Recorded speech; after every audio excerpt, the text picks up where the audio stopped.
नमस्कार, good morning.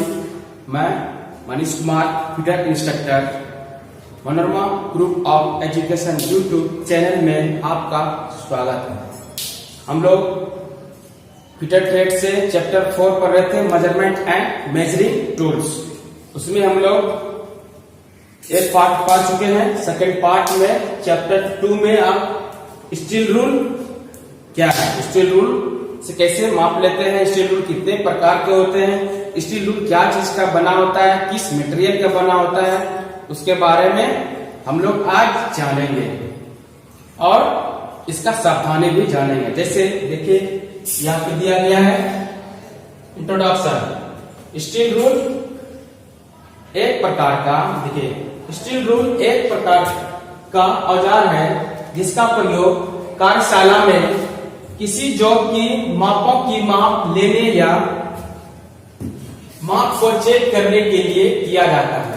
इस पर इंच और सेंटीमीटर में के निशान बने होते हैं।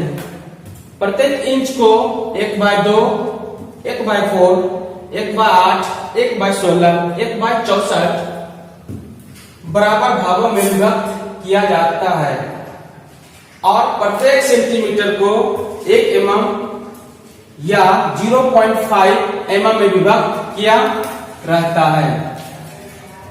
मतलब स्टील रूल जो होता है वो इंच और सेंटीमीटर में पाया जाता है। उसका काम है किसी भी वर्कशॉप में जब वर्कशॉप में मेटल का जॉब बनाते हैं, अगर बनाने दिया जाएगा तो हम इसको मापेंगे, तभी हम क्या कर सकते हैं, काट सकते हैं या कटिंग कर सकते हैं। जैसे ये 50 mm का दिया है और ये भी आपका 50 mm का दिया है। क्या दिया है, ये स्क्वायर टार ऐसा बनाना है। तो हम सबसे पहले इसको क्या करेंगे, सबसे पहले इसको मेजरमेंट करेंगे, तभी हम काटेंगे। जैसे स्टील रूल के द्वारा हमको ये 50 लेना है। स्टील रूल देखिए क्या होता है, स्टील रूल दिखा रहे हैं, ये देखिए ये है स्टील रूल।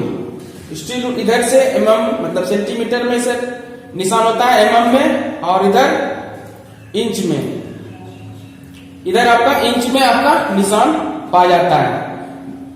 मिलीमीटर और इंच में निशान पाया जाता है दोनों। और ये बीच में आपका जो होल है, इस होल को कांटी में लटका करके रखने के लिए इस्तेमाल कर सकते हैं, इस होल का। ठीक, जैसे मेरा 50 mm का है, तो जैसे 50 mm का जॉब है, जॉब दिखा रहे हैं, जैसे मेटल का जॉब है, इस जॉब को हम स्टील रूल के द्वारा 50 mm मापेंगे। ठीक है, देखते हैं, नापते हैं। ये देखिए 50 mm, एक से ये आपका कितना आ रहा है, 50 से कुछ कम है। ठीक, तो 50 से कम है तो नहीं बनेगा, इससे हमको 50 mm का चाहिए। तो इसके द्वारा हम नापेंगे यहाँ पे 50, तो 50 आपका पूर जाएगा। ऐसे भी नापेंगे 50, तो 50 mm पूर जाएगा। देखिए 1, 2, 3, 4, 5, ये जो दिया है 6, यहां से 0 से लेकर के 5 तक जाएंगे तो 50 mm आपका हो जाएगा। ठीक, उसके बाद देखिए मटेरियल। स्टील रूल क्या चीज का बना था, स्टील रूल प्रायः स्प्रिंग स्टील और स्टेनलेस स्टील के बनाए जाते हैं। इसके अतिरिक्त हाई कार्बन स्टील के भी स्टील रूल बनाए जाते हैं, मतलब पाए जाते हैं। स्टील रूल आपका जो बना होता है वो क्या चीज का बना होता है, स्टील रूल आपका स्टेनलेस स्टील का बना होता है और हाई कार्बन स्टील का भी बनाया जाता है। ठीक, ये स्टील रूल स्टेनलेस स्टील की वजह से लचीलापन होता है, इसलिए वो अत्यधिक समय तक ये टिकाऊपन होता है, इसलिए स्टील रूल का स्टेनलेस स्टील रूल का बनाया जाता है। और आगे देखिए, आगे क्या है आपका, देखिए टाइप्स। कार्यशाला में प्रायः निम्नलिखित प्रकार के स्टील रूल प्रयोग में लाए जाते हैं।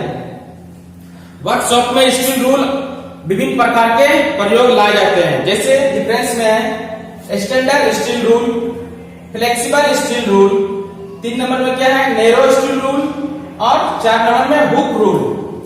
अब देखिए 5 नंबर में श्रिंक रूल, और 6 नंबर में क्या है, की सेट रूल, और 7 नंबर में steel tap rule. Standard steel rule क्या है, देखिए स्टैंडर्ड स्टील रूल, यह एक प्रकार का साधारण स्टील रूल है जिसका अधिकतर प्रयोग कार्यशाला में किया जाता है।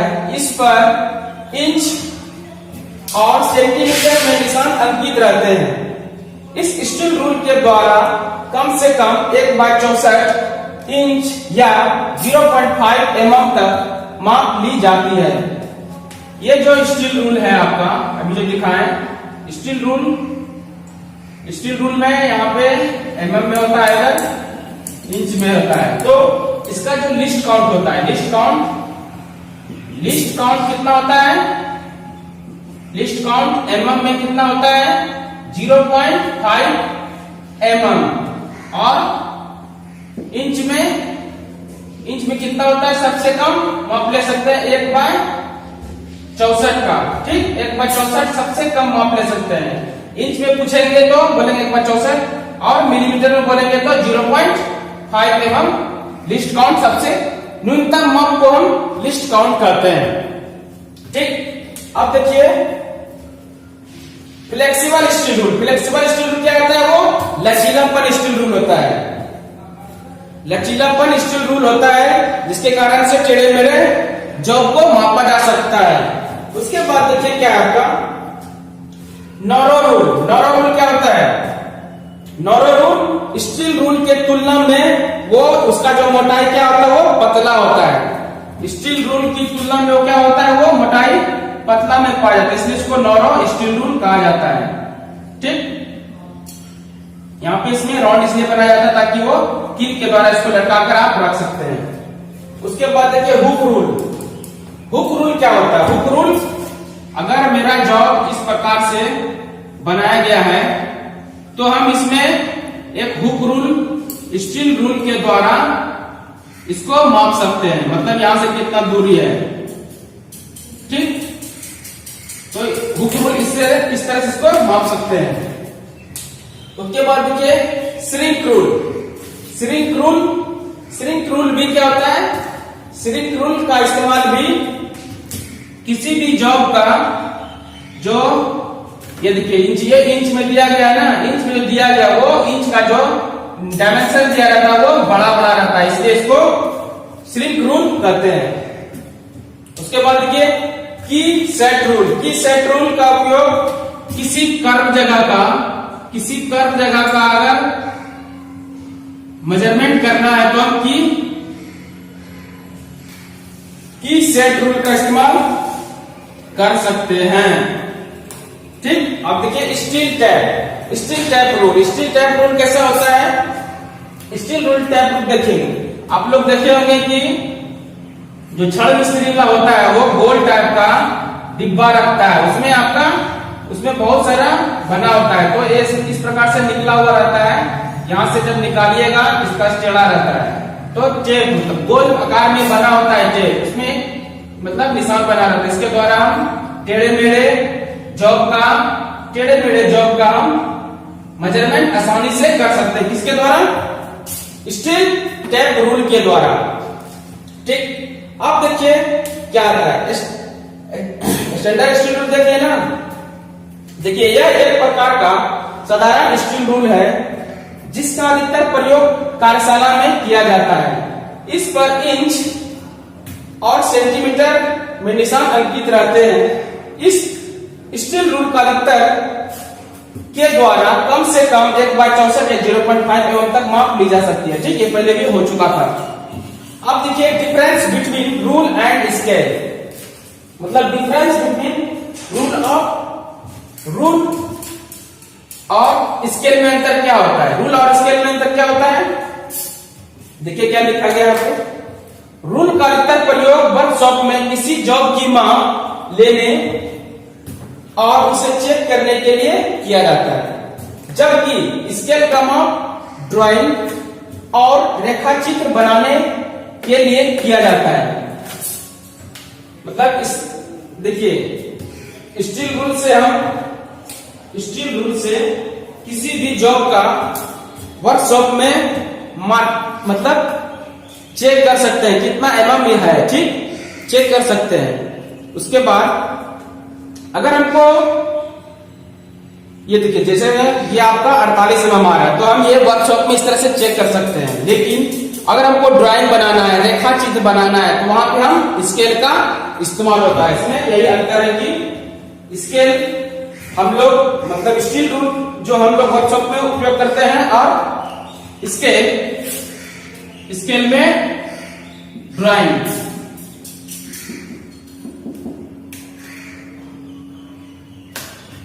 ड्राइंग में इस्तेमाल करते हैं क्या चीज का, देखिए यहां दिया गया है ड्राइंग में स्केल का प्रयोग करते हैं। ड्राइंग में स्केल का प्रयोग करते हैं, और स्टील रूल का प्रयोग हम लोग किसी भी वर्कशॉप या फिटर वर्कशॉप में सबसे ज्यादा जॉब को चेक करने के लिए इस्तेमाल किया जाता है, या मापा जाता है कितना मेरा जॉब है।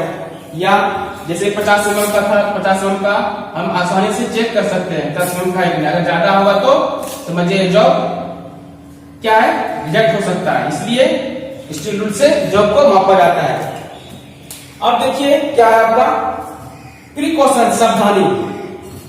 स्टील रूल को कभी भी कटिंग टूल्स के साथ मिलाकर नहीं रखना चाहिए, मतलब स्टील रूल को कभी भी कटिंग टूल्स के साथ मिलाकर नहीं रखना चाहिए, क्योंकि वो मेजरिंग्स, ये देखिए इसमें मेजरमेंट रहता है। अगर कटिंग टूल्स में मिला के रखेंगे तो ये मेजरमेंट क्या होगा, मिट सकता है। इसलिए इसको कटिंग टूल्स के मिला के साथ कभी भी नहीं रखना चाहिए। स्टील रूल को कभी भी पेचकस की तरह प्रयोग नहीं करना चाहिए। जैसे देखिए पेचकस, इस तरह से पेचकस बना होता है ना, इस तरह से पेचकस में हमको इस तरह से घुमा करके इसको नहीं खोलना चाहिए। अगर खोलेंगे तो स्टील रूल क्या हो जाएगा, मेरा खराब हो सकता है। ठीक, अब देखिए स्टील रूल को, देखिए वर्कशॉप में स्टील रूल को कभी कभी इस पर तेल लगाकर भी रखना चाहिए। कब, विशेष रूप से बरसात के मौसम में। बरसात के मौसम में क्या होता है, पानी जब आता है तो मेरा स्टील रूल में जंग लग सकता है। जंग लगेगा तो मेरा स्टील रूल क्या हो सकता है, खराब हो सकता है। जब खराब होगा तो फिटर वर्कशॉप में इसके द्वारा हम पुनः प्रयोग नहीं कर सकते हैं। ठीक, और इसको काम करने के बाद वर्कशॉप में इसको साफ सुथरा करके रखना चाहिए।